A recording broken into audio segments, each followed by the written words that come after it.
If you know your boundaries, then you can be free. If you're not bounded, you don't know how to say no, you don't know how to protect yourself in different situations, you don't know how to relate properly and be intuitive about people, there's no freedom, there's just fear. Your thoughts is an illusion of reality, but your senses, I'm touching you, that's real. What you're feeling, that's real. It's happening now, and that shifts everything. On today's episode, Chloe Macintosh, founder of the sexual education app, Comma. Chloe, I would say thank you for joining me, but I'm joining you today. For everyone watching and listening, we are in Ibiza, in the home of Chloe. So thank you so much for inviting me in your home. Very much pleasure to have you. I am beyond excited for our conversation today, because there's a wealth of knowledge that you can offer to the listeners and to people watching. I've been doing my homework, and I've listened to a lot of your podcast interviews. I've listened to your talks. I've read the articles about you. And even within this process, I've already learned so much. So thank you a priori already. Now, giving a little bit of context for the audience about who you are, you're a very successful entrepreneur. You're a founder of Comma, the sexual education platform. You're a former chief creative officer of the Soho House Group. You were a co-founder of Made.com, a direct-to-consumer homeware e-commerce brand that IPO'd for a whopping $775 million. Wow. And you started out as an architect in Norman Foster, one of the largest and most prestigious architectural firms in the world, and you became their youngest associate partner at the age of 26. You have 2 sons, and you are 48 years old. Yet you demonstrate 2 decades less, and you are one of the most glowing and full of energy and life force people that I know. After this very humble introduction, Wow. My number one question is, what's your secret?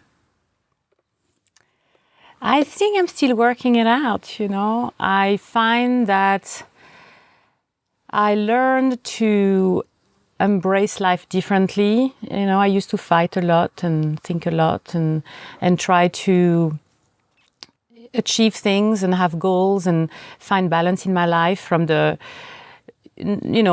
I would say slightly chaotic upbringing that I had. But then now living in Ibiza, being here, I think that what I want people to learn or explore from my personal process is that the only thing that I know for sure is that this moment is happening between us. And if I focus my energy into making each moment that I live good, then for me that's my life philosophy now. I try not to project so much in the future. I really want to appreciate every moment as life itself.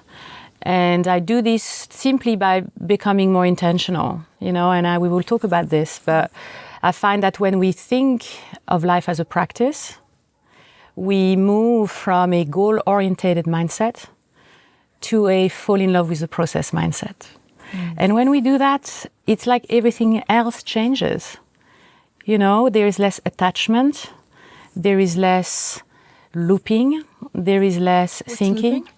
Looping thoughts, going over things a lot and attaching, and mostly removing attachment, I think, has been like my main practice, is to, when I was younger, I really wanted to have financial stability. I wanted to repair some of the imbalances that created anxiety for me as a child or growing up. So I had a strong career, I went into architecture.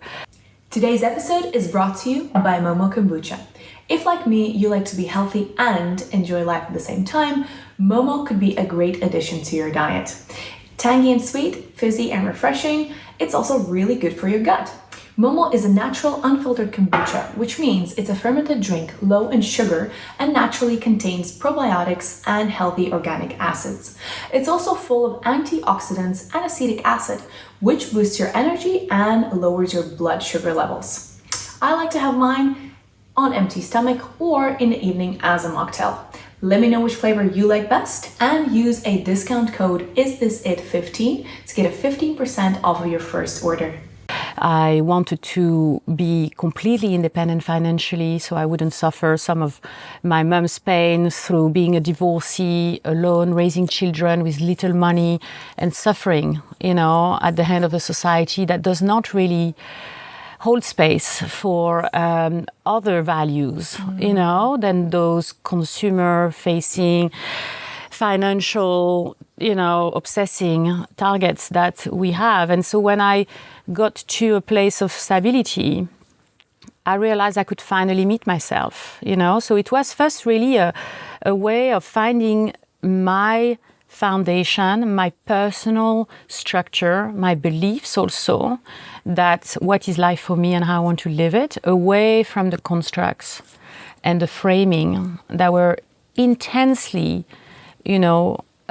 imposing into my life. That some of them I would know, but some of them were blind spots, the beliefs around who I am as a woman, who I am as a French woman, what I need to achieve, I need to present myself, what's acceptable, what's not, the level of judgment, extreme level of judgment that I had on others. Of course, that meant I had them on myself. And also growing up without knowing and without being told that there is an inward experience of life. I was never told that we can look inside for answers, that there is a journey that is an inward journey. And that was a massive realization that I only really fully embraced when I actually left my company Made, and when I separated from my husband in 2015, and I had a burnout, and I had a bit of a breakdown, and I went to my ground zero. And only in that place, like many people, you need something disruptive and something painful sometimes to meet yourself. And from there, I decided I will reconstruct my life with no preconceived ideas around anything. So I started to rebuild my understanding of life, my values, how I wanted to move forward, eliminating everything that I came from, really trying to start from zero with a fresh mindset. And that's when my journey into myself, mindfulness, living in the present moment, life of practice, understanding, a little bit more about maybe the universe, things that suddenly became more clear to my awareness. And then from there, my life changed, and then I never really looked back into the goals that I had set out for myself. Like, for example, now, I live in this beautiful place, we rent this house, I want my business, Kama, to be really different from the business that I've done before, less focused on what other people want it to be, less focused around growth, and more focused around, making a profit out of a business that really helps people change their life or their mindset or their habit, because they're exposed to something authentic that is really true to me, where I can actually build a business around my truth and my experience without the distraction of what other people want it to be, through, your investors or other people coming into the business. So it's been a journey. You get given a bag of things, and then you spend the first part of your life finding out how much of that is really you. Then you find that many of those things don't really connect with who you truly are. Then you find yourself isolated from everything, and you have those moments of loss and a little bit not sure anymore who you are, which is when you have the tenderness to go into the harder place, and to really explore the pains and the trauma that you experience, which have been conditioning you. And through that healing work that is necessary, and we will talk about how we can do that, then the realization that, as I say, we just live in this moment, and we need to be aware that that's for me. It's the only truth that I know. Everything else, I'm not sure. I'm not sure about the future. Not really sure if the past matters.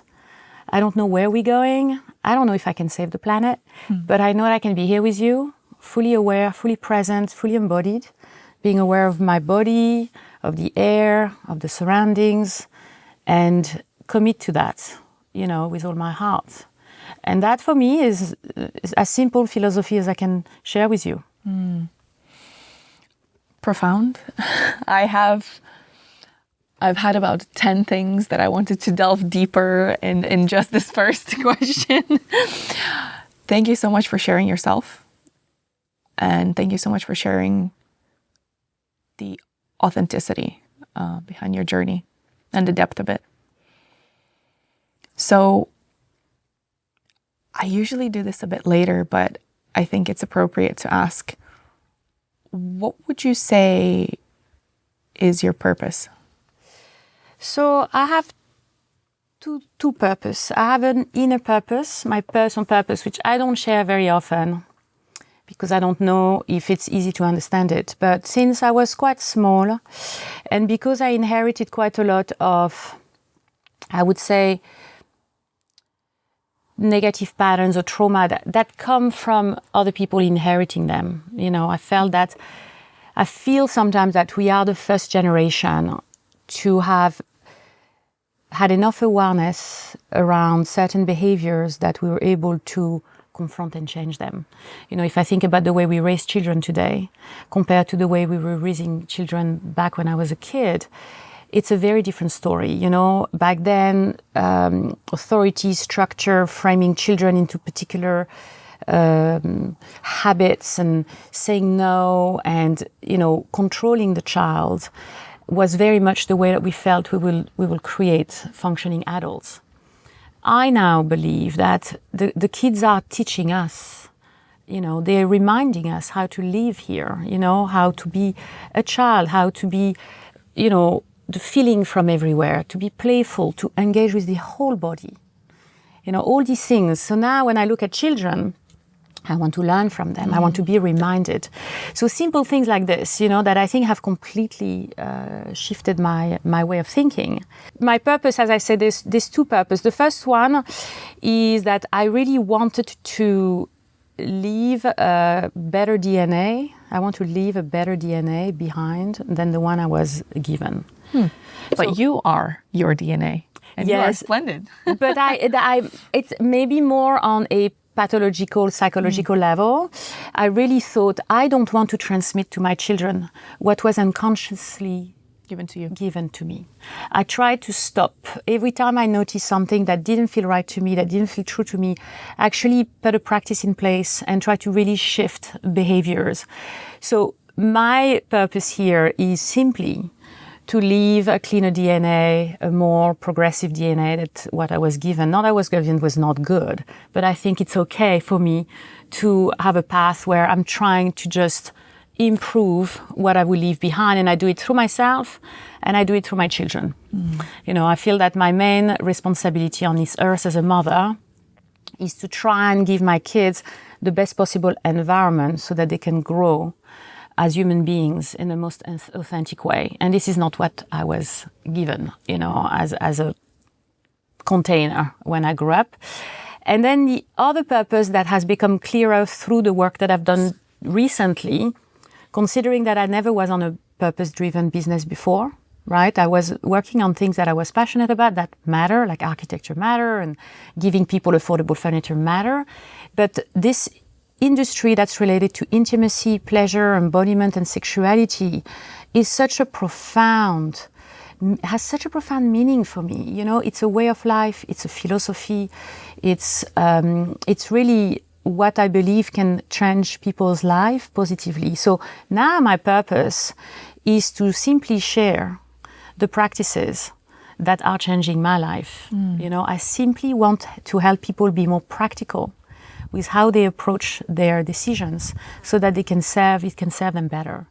So I believe practice is my main philosophy, and I'm lucky to have found a partner who has the same feeling. And so we can share and design a life where the main purpose is to share with others what works for us on a practical level, without having necessarily to teach it, but simply by embodying it. So if I embody it, then maybe you feel it. I don't have to tell you, that's what I'm doing, as much as I'm trying to embody it. And by embodying, I mean that, embodiment is an interesting term, right? Because embodiment is not, it's something first we haven't talked about for a very long time. And now it's coming a little bit more into the language, but most people don't really understand what it means. And for me, embodiment is a form of intelligence. It's instead of having a cognitive way to integrate information, so you receive information and then you think about it, and then you feel into it and think, ooh, does that concept relate to me when I think about it? Embodiment is, does that practice feel good to me in my body? And in order to know this, you're going to have to do this practice for a while. So my way of life is I identify a need, something I want to change in my life. I design a practice around it. So for example, if I want to eat less sugar, I start building a practice around sugar, which would be, for example, I could have a mantra that reinforces why I think sugar isn't what I need at the moment. And I will help my system to learn, not just by stopping myself from doing something I like, which doesn't really work, but by reframing inside myself, why do I want to stop something, or why do I want to do something more regularly? And then I put the practice in place. So it's... How would that look? How would that sound? What would you tell yourself? So it could be something like, well, I'll take another example. If I want to, let's say someone did something that is painful to me. In the past, I would have tried to justify myself and find reasons why what I think is okay, and that I'm okay, and the other person is the one that may be in the wrong, right? That would be my way of reassuring myself around what's right and not. Now I would try to detach from that. I would relate to how the person makes me feel, and I would identify that to be a reflection about something I don't like about myself. And the reason I'm triggered is because they are reflecting something that I need to look at. So I would immediately have the awareness that if I'm triggered, it's something to do with me. It's never really something to do with someone else. They may be wrong or right, but what's important is it's triggering me. And it's triggering me because there's a piece of me that I haven't reconciled with. There's a piece of me that someone is waking up in me, and that makes me feel uncomfortable about myself. So I shift the understanding that everyone is a mirror for me to learn something about myself. It doesn't really matter what people do, as long as I understand this to be a potential way to learn a lesson about something I don't know. And of course, if people don't make me feel good, I avoid being around them. But I always will have the question as to, is there something for me to learn there? And if there's something to learn, then I would look at that. So if someone makes me feel inadequate, they reveal to me that I'm not good enough for something, or like it happened a lot with my work. I came into this industry quite new with no background in this. And often the industry itself resists for new people to come in with new idea because one, there's an element of disruption, but two, it feels like suddenly what they have worked so hard for, where they've worked 30, 40 years to build an industry, to build a body of knowledge, and they did it with a lot of integrity, then all sorts of people coming into this with a new opinion, with maybe not as much of that knowledge based on, degrees or training or these kinds of things. And so that's a strong reflection at me. I have to question, am I valid to speak in this space, to have something to share in this space? So those things can be very triggering for me, and as a result of that, I stop doing what I love. I end up questioning whether I'm legitimate. And so, when did this happen? This happens a lot. It's happened a lot in various industries. Yeah, it happened in the furniture industry when we created Made, and we wanted to make furniture affordable, and we wanted to make the furniture industry transparent for the consumer and show them how first opaque, but also how much middlemen were taking a cut on something, adding no value to neither the service or the product. And when we came up with the concept of Made.com, the furniture industry was a very precarious industry with very little innovation. So the industry turned against us and said, well, you know, who are you to come in here? You don't know anything. So when I came into the sex industry with this idea that I wanted to be just the person learning, and from my learning to become what I share with others and use my personal experience as the platform, you know, also bringing in other people in it. And obviously it's not really about me personally, but I do think that what I went through as I learned about this, you know, I started researching the industry, I would say in 2005, when my son was first, you know, in my belly actually, because my body was changing. And I thought, I know nothing about my body, but I actually started practicing, which was a big shift, around 2017. Much later. Much later. I only realized so many years later that sexuality, intimacy, that embodiment here. is a practice. If you don't change your habits, it doesn't matter how many books you read. And actually, in 2017, I made the hard decision not to read anymore. So only read books that were you know, kind of reporting research and analyzing research, but not books where other people were sharing their concept and philosophies about life. And that holds to this day? Yeah. Yeah. Controversial. And I realized something extraordinary, that if you do take the time to have the experience, those ideas will come to you naturally. So I'm not going to say I'm as, you know, broadly intellectually versed as some of the people who write these books that a lot of people recommend to me, but I know where my ideas are coming from.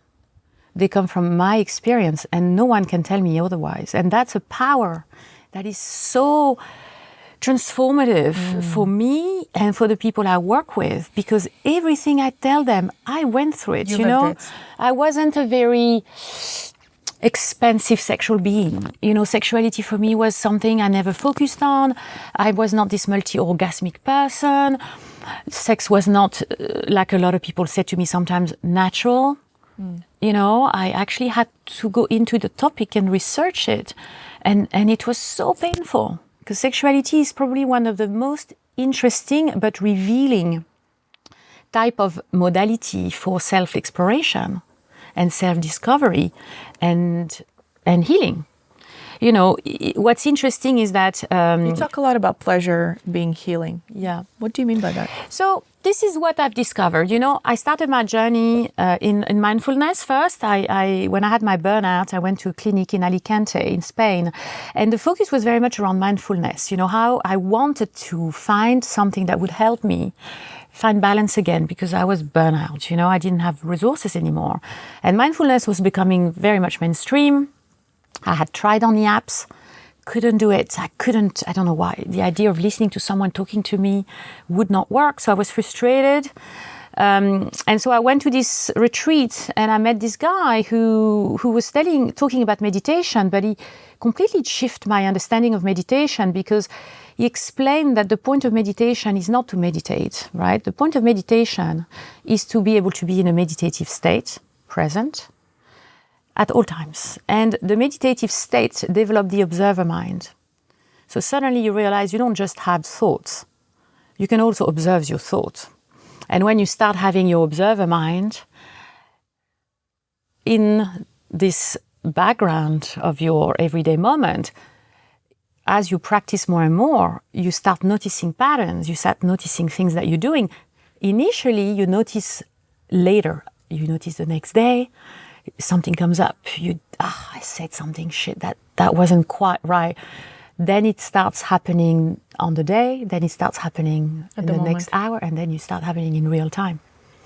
You're observing yourself in your patterns. Sorry to interject, have you read The Untethered Soul? No, but that's what people usually say to me. I say that, and then people would say, have you read that book? And I'm like, no, but if you do this, you'll find out, you know. You know what, I wanted to add something in many moments, but I never want to interrupt you, because you're having such a beautiful flow, and everything you say is so meaningful, so I never want to interrupt you. Please interrupt me, But I do want to add. So when you were talking about your own experience trumping the things that you read in the books. That is so, so true. And how many times have I read, a self-help book or this coach book or something? And even with Untethered Soul, there are parts that I'm like, oh, well, I knew this already. I've experienced this already. And many times people come to me and they're like, just as I did to you, is like, have you read this book? You're saying, you were debating philosophy, and they're like, oh, you're that philosopher. And I'm like, really? Never read him. Because I don't know about you, but I often think about this, that the knowledge doesn't belong to anyone, really. The knowledge is almost in the ether, if you will. The wisdom is there. And so it's up to us whether we're able to tap into that. So then it becomes a conversation of, how can I be a clear enough conduit? How can my antennas be so perceptive that I catch these inspired thoughts, that I am open enough for this idea to come to me? That's how I see it. And so it was very, very interesting to hear that. Yes. Exactly the same. You say antenna, and you were asking me about purpose. And so my purpose is to, leave a better trace maybe than where I came from, which again was amazing. Like, I grew up in a very privileged way. I was very, very lucky. But I did apply myself to still looking at the things I didn't want to transmit. But the practice is the antenna. The practice is to emit higher than you receive. Every time. We are only an antenna. We reflecting a frequency in the world by our thoughts, actions, beliefs, intention, dreams. Like, we act in the world in that way. So cleaning this antenna out of constructs and mechanics which come from inherited patterns, from our trauma, that create reactions instead of that clear emission, that I receive a comment from you. Maybe it feels a little judgmental.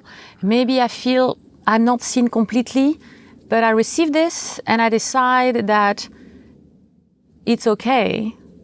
I'm not going to take that personally, because you're moving from a positive intention. And so I am able to then rise above and give something back that does not linger in that space, doesn't connect my frequency to that reaction, and really lift above that. Now, it's a practice. I'm not saying I'm no good, better than anyone else, but the awareness of doing it and knowing that we are only really here to look after ourselves. And there is a lot of confusion, I think, in the world, that people feel a lot of solace in looking after other people, serving other people.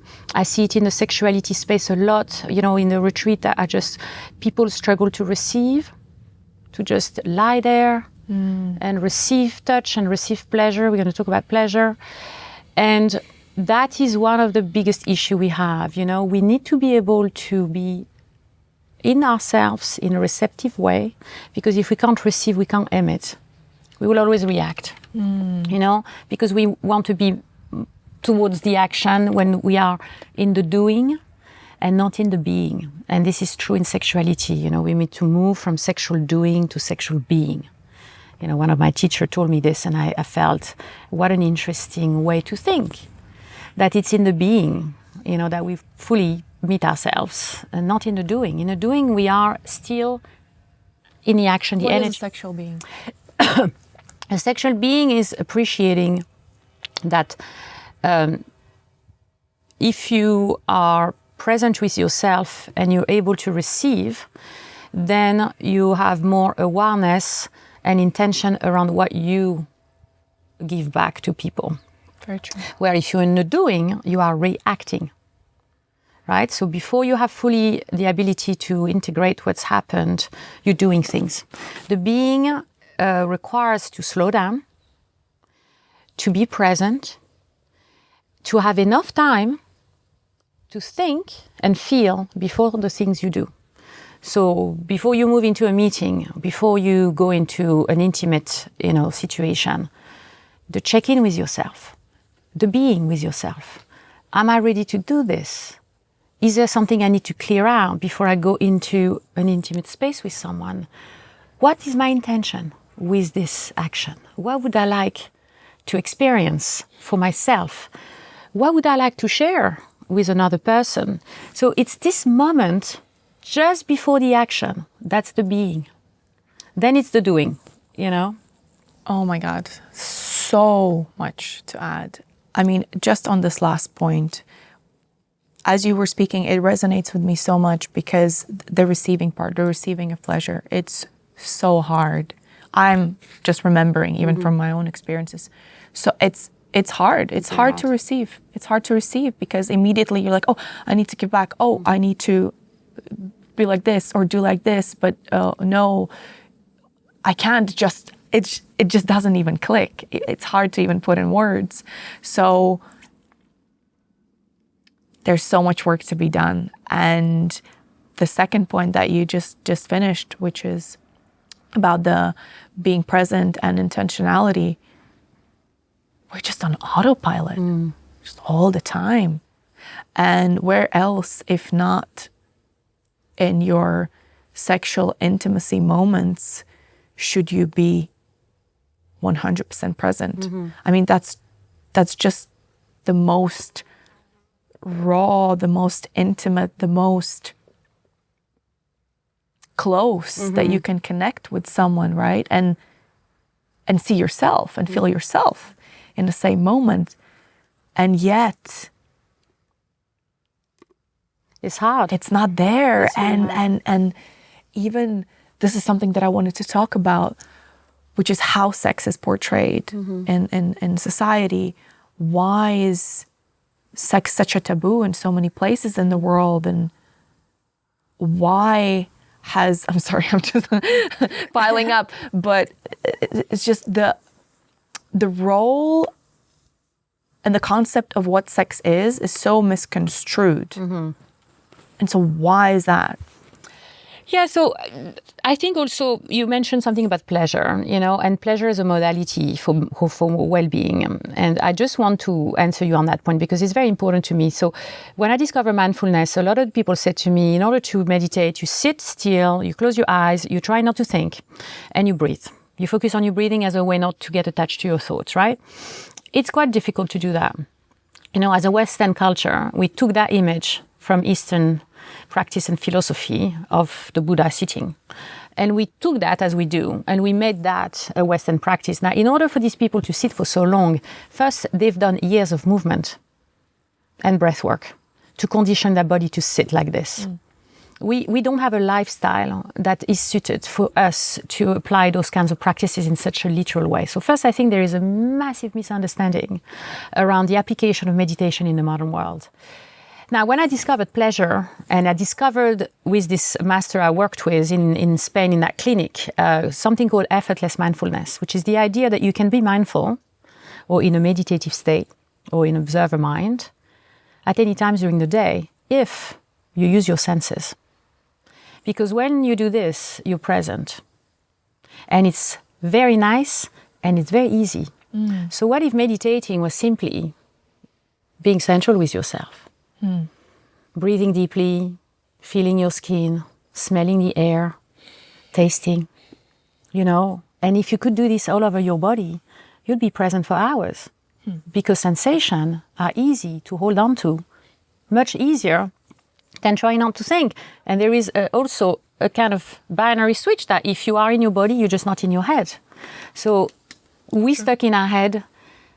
We have an epidemic around mental health because we over-index in the cognitive aspect of life. We've made intellect a status-related, you know, activity. The more intellectual, the more you succeed through your intellect. Every single person in the world, or the majority of people in the world that make decisions about our future and the climate and what's good for us, spend their life in their head. Very few of them are embodied human beings. So how reassuring is that for us as humans to live in this most beautiful planet that honestly is just quite incredibly beautiful, and to do what we did, which is to self-destruct and destroy our environment to a point where we endanger And that's because we're out of touch. And that's ourselves. because we have lost the inner connection. That's because we don't use the body as a vehicle. We come from a hunter-gatherer, running, jumping, climbing, moving. Moving helps us connect to ourselves and the environment in a way that doesn't engage intellectually. I think that thinking is the biggest disease. My philosophy now is that I got from my partner is actually think less, move more, and breathe. And it sounds extremely simplistic, but every time you think, unless you are here to do an exercise that involves thinking, don't. Stop it. Don't attach to the thought. Try to connect to your environment with your senses. Every time you're thinking of something that just feels like you've been thinking about this and you don't know how to make a decision, stop thinking. Just stop thinking. There is nothing there. If you think you're not here, here is the only truth we know for sure. So it doesn't work this way. We will always make ourselves sick with this expansive way that we think life is secret and is in the cognitive experience. It hasn't served us. We got lost. And I say to people, and they laugh at me, if you don't spend half the day, now I used to say if you don't spend an hour in your body every day, then I say if you don't spend 2 hours in your body every day, what's the point of life? But now I'm thinking, if you don't spend half the day not thinking, I don't know if you can be truly happy and, expand properly in this world, because we didn't evolve to what we are because of our thought process. This body is such an advanced piece of mechanics. It's the only thing, if this goes wrong, none of your ideas will have any value whatsoever. Sure. It's an unnegotiable. Movement is part of who we are. And if we don't move, we can't really age well. We can't really expand, I believe, and it's been my experience, you say I'm 48. What is it? I live in my body. I'm in my body. I don't have thoughts anymore that much, and I used to be such an intellectual animal. I used to value my thoughts and my ideas and think that my success in life is because I'm a smart-ish person. And now I think, hang on a second. This amazing expansion I experience when I think of ideas and I nourish myself with conversations and books and content has been such a pleasure in my life, to do this. But now that I spend more time in my body, I realize there is wisdom. I knew you were going to say that. It comes through. Tells you what it was to already eat, there. Tells you who to see, what environment to live in. You suddenly feel, hang on a second, I'm at one now. And it's so simple. And it needs to be around where we educate children at school, sitting on chairs for hours, listening to a teacher who sometimes has never traveled outside of their own country. I mean, nothing to do, it's not a criticism on teacher. I think teachers are amazing. But if you look at the educational system, it doesn't help us. If you look at the way we go about our professional life, it doesn't help us do these things. We live in busy cities that desensitize us, because they cut us off from our senses. Who wants to smell delicious smells when it's thinking of pollution? Who wants to be in touch with their, feelings when everything is jarring you and constant overstimulation? We close down. We shut down. As a protection mechanism. To protect ourselves. So between the, construct of your childhood, the trauma of your parents, the educational system, the lack of education around self-love, that is the number one most important thing in life, is how much you love yourself. It's really, that has been my biggest, hardest journey, is to realize that until I fall in love with myself, nothing good, really, I won't be able to help really anyone, So as I say, it's a journey. Like, I'm not saying I'm there, but I feel like I found some pieces that effectively work. And we did, first retreat a week ago that combined embodiment, intimacy, and sexuality. And I now know for sure these things work, not just for me. Again, so many things to expand on. I want to reiterate a very important point that you said that's very practicable for the audience, which is if you want to be present, and yes, we do want to be present because that facilitates our awareness, that helps us navigate through life with wisdom and grace. So presence is very important. And you get that presence via touch. Anytime, any day, any second, it's available to you. So there's, as you said, a lot of people that have been struggling with traditional concept of meditation. No problem. Do that. Mm-hmm. So actually adding on to that, for somebody that's listening, they're like, okay, wow, mind blown, but they're maybe a little bit shy or not quite understanding what are we talking about here. So you showed it for people that are watching. You showed you can just touch your hand. Mm-hmm. You can just... I wear these bracelets because they have a texture. And there's this wonderful practitioner called Betty Martin, and she created the Wheel of Consent, which is an amazing, interesting concept around consent and the direction of consent. But she has this thing called the 5-minute game. And the 5-minute game is whenever, wherever you are, if you connect to your senses, and this is not just touch, right? Smelling the air, being aware. Can I smell something?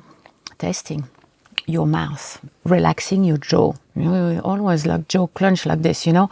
So it's about the point of contact on the chair. Where is gravity hitting me? Mm. You know, what are my feet feeling? Where am I colder? Where am I warmer? Can I feel my hair brushing my body? So you use everything you've got to be present.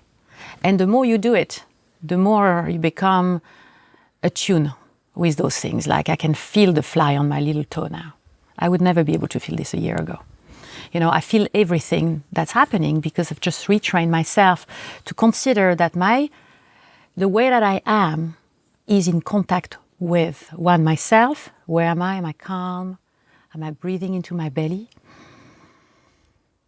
You know, have I taken a good long breath for a while? So that's remembering to breathe through the nose, because the nose has a very important filtering engineering system that gets the air at the right temperature, at the right speed. It also alternates between the left and the right, which creates a balance in your channels, energy channels, so it's very important. And then having a longer exhale than inhale. There's a complete, for me, misunderstanding about breath that people always say, take a deep breath. No. Take a long exhale. The inhale is sympathetic. Yeah, it activates you. It gives you energy. The exhale is parasympathetic. So relax. Take a deep breath. No. Take a long exhale. Yeah. Remember to take a long exhale. Yeah. That's way more important, you know. So it's these tiny, tiny little pieces that are so easy to do. And also nice, because, you know, now I'm feeling the wind. That is really nice. So what will that give people? This level of awareness, this level of presence, this level of sensation. Yes, obviously, first thing is they get out of their head, which is what we kind of spoke about. That's so important. What else happens? So they end up resensitizing. So as I say, we get desensitized by the way we've designed this world. And I think there is a big construct around not letting us connect to ourselves, so that we are more easily manipulated with consumer messages. You know, there's a huge industry that's built over insecurities. The more insecure we are, the more things we buy, the more we feel the lack, which we'll never feel, because actually the lack is about us loving ourselves for who we are and accepting that we are okay as we are. And as simple as that is, it's probably the hardest thing we go through as human beings, is I'm okay as I am. So this is what it gives you. It gives you the feeling that you are part of life, not just as you fighting everything, but as a part of everything. The way nature is designed, in harmony with itself, how everything works together. You're now a part of that. Your nature and nature come together. You know, I believe that the climate crisis at the core is a relationship crisis. If we could be in love with ourselves and connect to ourselves and recognize our true nature, we will start respecting our environment and understand that we are one. And that's what everyone tells us to do. That's the whole secret of everything. But it happens when you connect with your senses, because your senses is how you make sense of reality. Your thought is an illusion of reality. But your senses, I'm touching you, that's real. What you're feeling, that's real. It's happening now, and that shifts everything. And that's why, for me, it was like a massive awakening moment when I realized... I just have to say that. So feelings are reality, thoughts are an illusion. Yes. Ultimately, right? Yeah, and the present moment is the... I have this present moment philosophy that I really like deepening into since the retreat, because during the retreat, we were able to simulate a lifestyle with this group of 17 people, very mixed age, from 24 to 54. Couples, polyamorous groups, singles, all together. And we created a container where we live life the way we should. Where touch is a part of language, where we are fully embodied and aware, present, intentional, where safety in ourselves prior anything we bring to the table. You know, how do I come to this practice? Where I am, what am I ready to share? Am I looking after myself first? All the things. And it created magic in people, and it revealed so clearly what is wrong with the way they're living their life. We didn't need to do therapy. We didn't need to do shadow work. We didn't need to do, like strong release or anything like this. It was just about creating situation where we interact as human beings in the way that we should interact, where nudity is not a thing that we think about, where the genitals are the part of the whole body, where pleasure is something that is part of everyday life, where talking on balance is as much as moving and using the body to communicate, where intimacy and sexuality is an experience we can have as a group. That doesn't mean everyone is having sex with everyone. But it means that sexual energy can move around people freely, that I can be aroused next to someone and not be ashamed of that. That I can be touched by multiple people with my eyes closed, not thinking of who is touching me and whether I like them, but relating to the sensations purely of what I'm receiving. Cutting all these taboos around shame and, what I'm supposed to do and what does that say about me, and,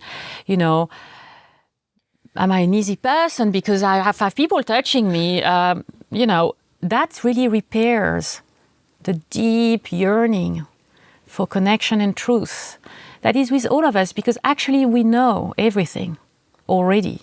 It's already in us. Those situations and that container during the retreat just allowed us to connect with that truth. And once you know forever. You need one experience as a reference for what's right and good, and then you know. I know where I'm going. Yeah, you're coming next. I'm going next for sure. Once again, so many things to add. So one thing that keeps coming back that we keep talking about, which is just mind-blowing and transformational for anyone who's listening and is internalizing it, is that we are all wise. And we have all of this wisdom within us inherently since forever. We don't need to go anywhere. We don't need to ask anyone. We don't need to read anything. We know. We have this knowing. And that knowing is hidden in the body for us to unleash through touch, through the present moment, via touch. And the thoughts, the mind, that's the false wisdom. Yeah, that's a tool. That's a tool. And that's where we get lost. It's a tool to do amazing things. Like thinking is incredible. I mean, But we identify that we are the mind. Yes, that is the primary thing that drives us. That is the thing that gets us everything. We are the thoughts. That's how majority of people move. Yes. So can we just emphasize and dissect this concept once more? Yeah, so I feel that, first, thinking is amazing. I mean, for me, it's a hobby, it's a passion. I like thinking a lot and using my mind to break down concept. And, having this conversation with you requires for me to have a lot of thoughts and break them down and tear them apart and put them in front of new concepts. So I come from that. I come from a heavily cognitive mindset where my mind, my head, my thought is what got me somewhere. So in life, there are phases, like now at my age, I'm going through a phase where I'm able to live the benefits of all my learnings. I'm able to finally be in this place of peace because I've had a career, I've had children, I've accomplished the things that I felt I wanted to accomplish. So it's not necessarily something that is applicable to everyone, but what's applicable to everyone is the philosophy that we need to find balance between being in our head and being in our body.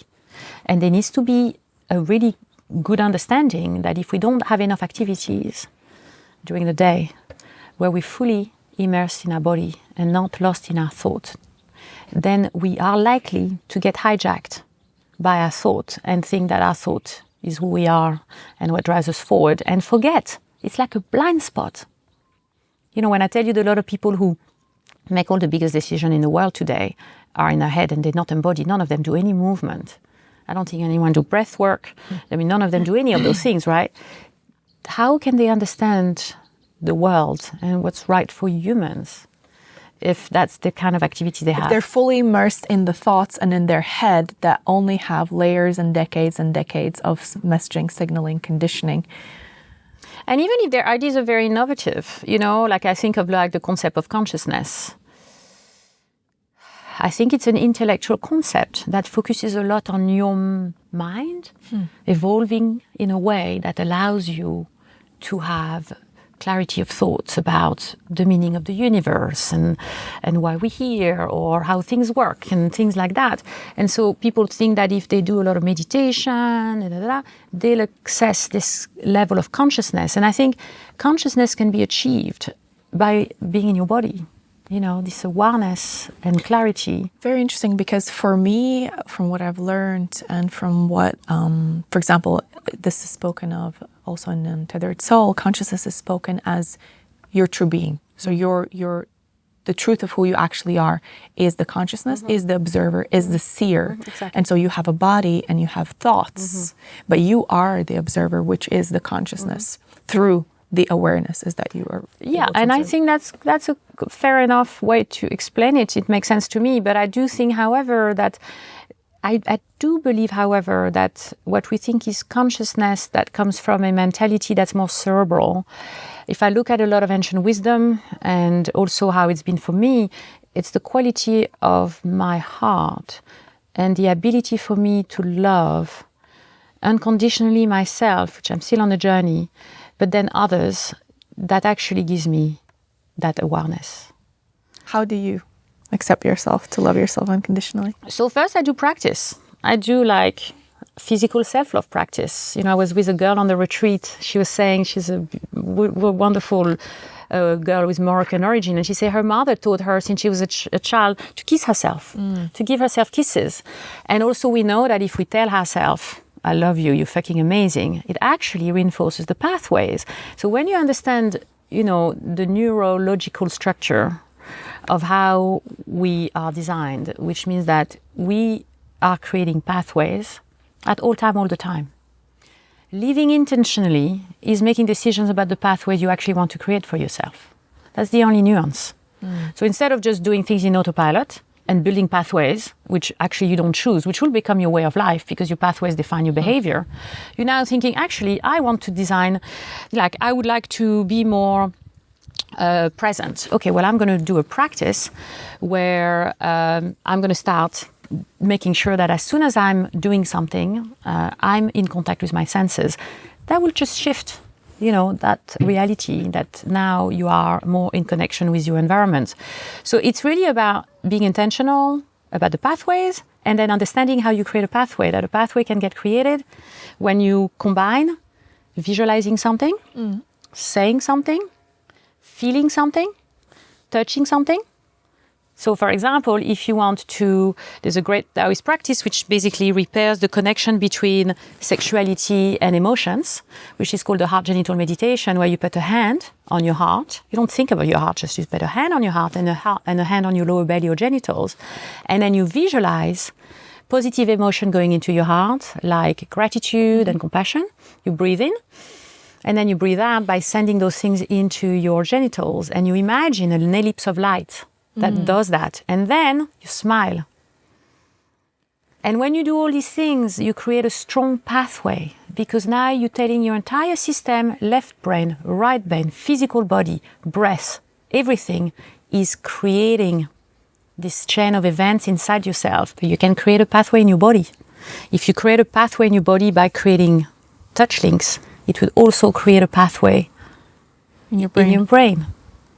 So you can do it that way, or you can do it this way. And this way is easier because... It sounds like it's also more powerful because you're engaging so many more senses. To be honest, the creation of pathway for me has been a learning kind of curve of how can I use the programming?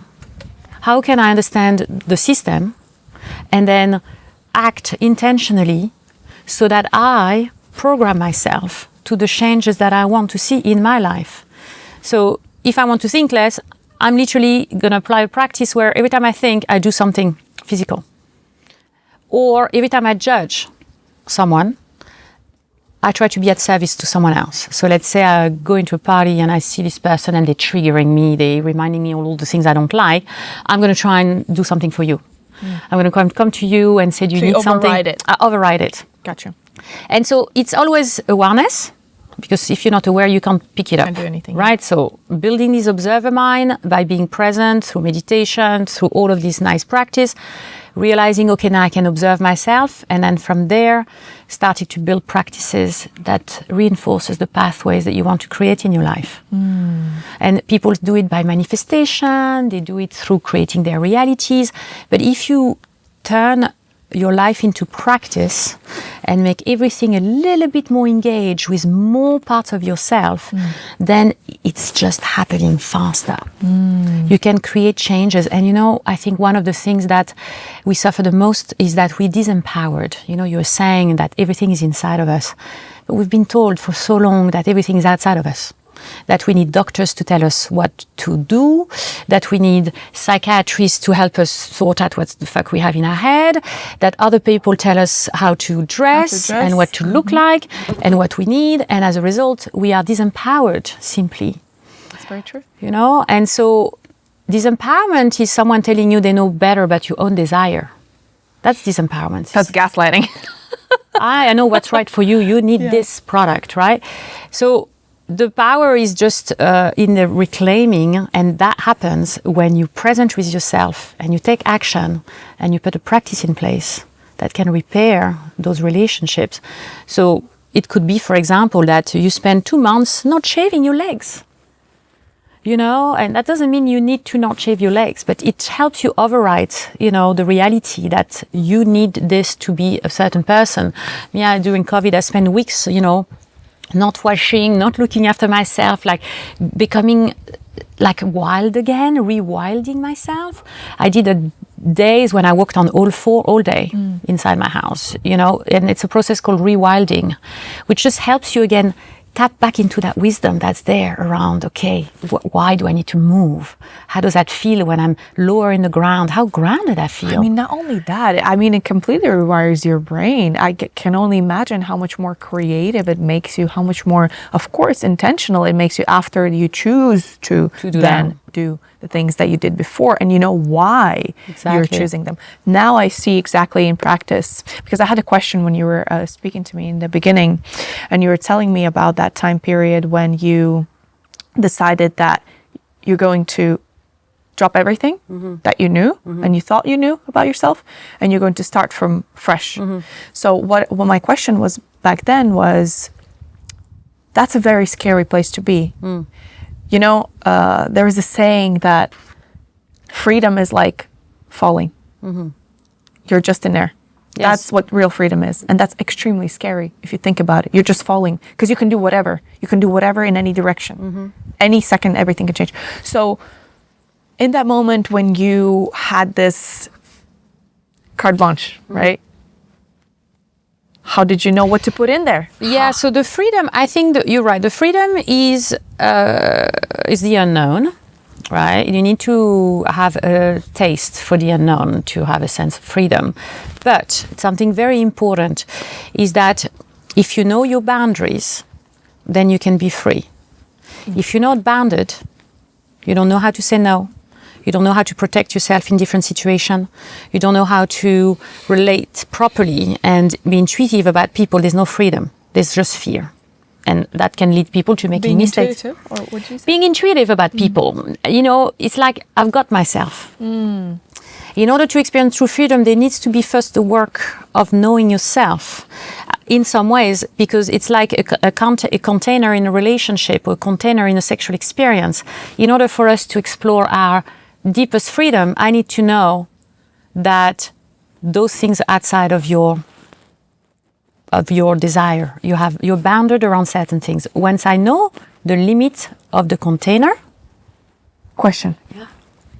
Immediately what comes to my mind is, how do you know that the things that you think are your boundaries are your real boundaries and not one of these blockages from before? So the boundary is really something you feel in your body.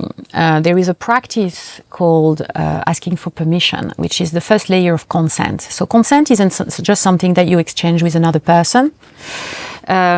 It's actually something you need to agree with yourself first.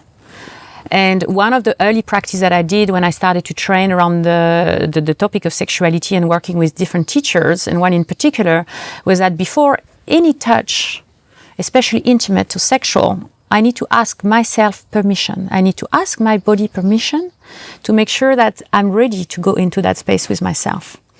When I have this conversation with my body and I start relating to, let's say, my genitals as also a source of information for what's right or not for me, by creating this conversation, by building these pathways with parts of my body, whether it's my heart center, whether it's my genitals, I bring consciousness there. It's a little bit, as you know, if you say, when you have a doll or a bear as a child, you transfer all your emotions. They become alive to you. They start talking to you. They start being your friend. There's a very old yogic practice that involves looking at a yellow square and transferring all your emotions into it, which charges that with consciousness. So we can bring consciousness into parts of our body. We can bring awareness into parts of our body when we start the conversation. And one of those is asking for permission. When that happens, your body tells you more and more what's right or not. You'll walk into a situation and you feel in your body, there's something not quite right, right? That's your intuition. So it's about, intuition isn't just gut feeling. As we know, it's there.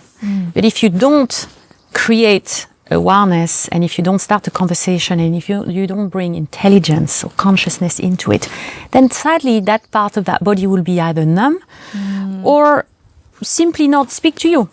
So you won't get any information coming from here, which is dangerous. Because, you know, sometimes someone walks into a space and they're disembodied. You know, and it scares people. Even if they don't realize, suddenly they feel uneasy. If someone walks into a space, fully present, fully embodied, it relaxes everyone. So there is safety in you knowing that your body has that wisdom, and in order to tap into it, you got to start that conversation. You got to start saying, so for example, I'm doing work on my heart, because my heart is shut, and I start the conversation by connecting to my heart and say to my heart, I want to start a conversation with you. I talk to my heart that way. I say, I want to hear from you, you know, how I can connect deeper. And I start practicing, you know, heart coherence, which is when I connect to my heartbeat, and I try to synchronize my breath to my internal tempo. And that's called heart coherence, and it helps us, you know, rise the frequency of the heart, tap into more heart intelligence. There's a wonderful body of research called the Heart Math Institute, which basically is doing extraordinary research around the idea that the heart isn't just a beating muscle. It's a center of consciousness. It's a center of intelligence. It may be probably one of the biggest blind spots we have in our society, that we think intelligence comes from here. I discovered there's intelligence everywhere.